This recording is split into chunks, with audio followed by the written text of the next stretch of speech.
It's a hot summer's evening in Paris. For weeks, a record-breaking heat wave has been cooking the city, leaving the streets empty and the Louvre quieter than ever. No one dares to go outside, but for one man, it's time to strike. Throughout the night, he pulls off the heist of the century, plucking the Mona Lisa from the Louvre and disappearing into the city. This set off a worldwide investigation, leading French police down a 2-year rabbit hole of false leads and famous arrests before a mysterious letter eventually gave the thief away. We modeled the entire thing to show you how a single man stole the Mona Lisa, how he almost got away with it, and the elaborate plan behind the heist that was eventually revealed decades later. As the sun went down that Sunday evening, the last few tourists were trickling out of the Louvre. But just before it closed, a man entered the museum dressed in the Louvre's official white uniform, blending in as a... This nigga on some hitman shit. That nigga had the disguise ready. And folks, he got that from a real worker that worked there on Beaugrave. And he got the ID card that scanned when to go in. An employee, he quickly found his way to a small storage closet, squeezed his way in, and waited out the entire night. The Louvre was closed the next day, so very few employees were going to be patrolling the museum. What about the At janitor? precisely 7:15 the next morning, the thief emerged into an almost empty Louvre. With no one in sight, he quickly made his way into the Salon Carré, and there it was. At the time, the Mona Lisa didn't have its own room, and it wasn't nearly as famous as it is today, but the thief was about to change that. With no one in sight, he pulled the painting off its metal pins and carried it to a nearby stairwell. Using a screwdriver, he managed to remove the painting from its protective frame before covering it in a white sheet and heading straight for the nearest exit. But as he reached for the door, it was locked. At that exact moment, a plumber working for the Louvre appeared out of nowhere. He assumed that the man was a Louvre employee, and so he helped him open the door. And just like that, the thief disappeared into the city with the Mona Lisa under his arms. The whole heist was over in just a matter of minutes. But it would take another 28 hours before anyone realized the painting was really gone. That week, photographers had been going through the museum and taking the paintings to be officially photographed. So blank spaces on the wall were completely normal. But when the photographers showed up the next morning without the Mona Lisa, it became clear that something was extremely wrong. The Mona Lisa was officially missing. The police were called and a team of detectives descended on the museum. France closed its borders and stationed tanks around the Louvre. Oh my God. Just kidding. These tanks weren't used. To get the investigation going, local newspapers started offering a reward of $250,000 for any information that would lead them to the painting. I need a milli for that. The response was overwhelming. Thousands of people sent letters and showed up to police stations with all kinds of information, placing the Mona Lisa all over the world.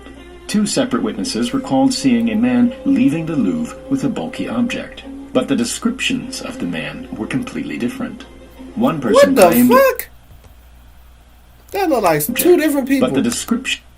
That like an elderly man, and that look like a nigga who just ate an airhead. ...of the man were completely different. One person claimed that the Mona Lisa was on a freight train heading through Belgium, and another claimed that the painting was on a ship which had already set sail for America. But perhaps the most promising suspect was the famous artist, Pablo Picasso. A secretary who knew Picasso wrote to the police and admitted that he had stolen several Iberian statues from the Louvre.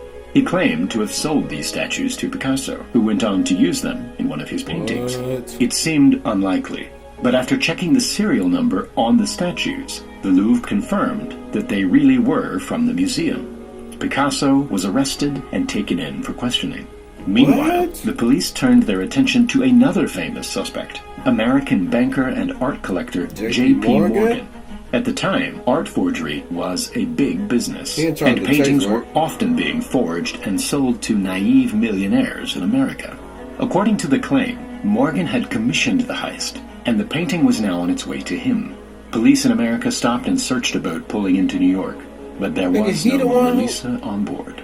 Theories kept coming in from all over the world, but after 2 years of searching, the location of the Mona Lisa was still a complete mystery.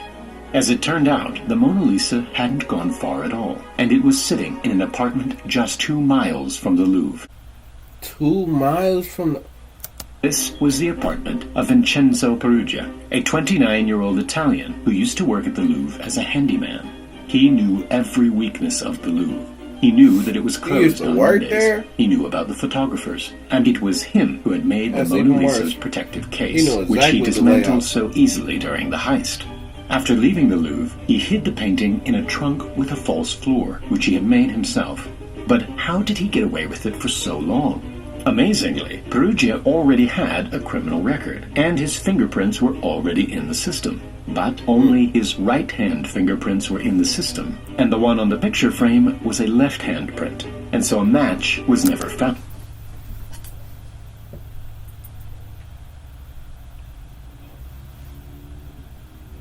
I was finna walk up. That's kind of smart.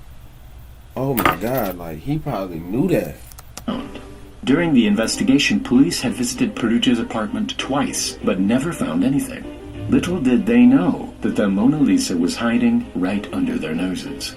Perugia had pulled off a stupidly simple heist, and it seemed like he would get away with it. But after 2 years holding the painting hostage, he started to get impatient. He wrote an anonymous letter to an art dealer in Florence, the city where Da Vinci painted the masterpiece. In the letter, he claimed to have the Mona Lisa in his possession and said he wanted to return it back to its home. He signed the letter with the name Leonardo and took the next train to Florence. The art dealer and his associate agreed to meet Perugia in his hotel room to authenticate the painting. With the doors locked, Perugia opened up the trunk, and to their surprise, it really was the Mona Lisa. In order to further authenticate the painting, the art dealers took it back to their studio, assuring Perugia that he would be rewarded for bringing it back to Italy. But just an hour later, the police showed up at his door and arrested him. Fucking setup. Who would have fucking knew it? Perugia ended up spending just 7 months in prison and died just 10 years later. Although the search for the Mona Lisa was over, the truth behind what really happened seemed to... I'm gonna stop pausing, but 7 months in jail for stealing the Mona Lisa? Worth it. If he would have got off with it and got the soul and put the money somewhere, it's worth it. ...have gone to the grave. But in 1932, a story was published that revealed a much more elaborate plan behind the heist. Written by Carl Decker, he claimed to know the man who was really behind the heist, a man named Eduardo de Valfierno, an expert in art forgery. He had come up with a grand plan to sell not 1, but 6 perfect copies of the Mona Lisa to 6 unsuspecting millionaires lined up in America. He commissioned a talented French painter to make the copies and shipped them off to America and put them into storage.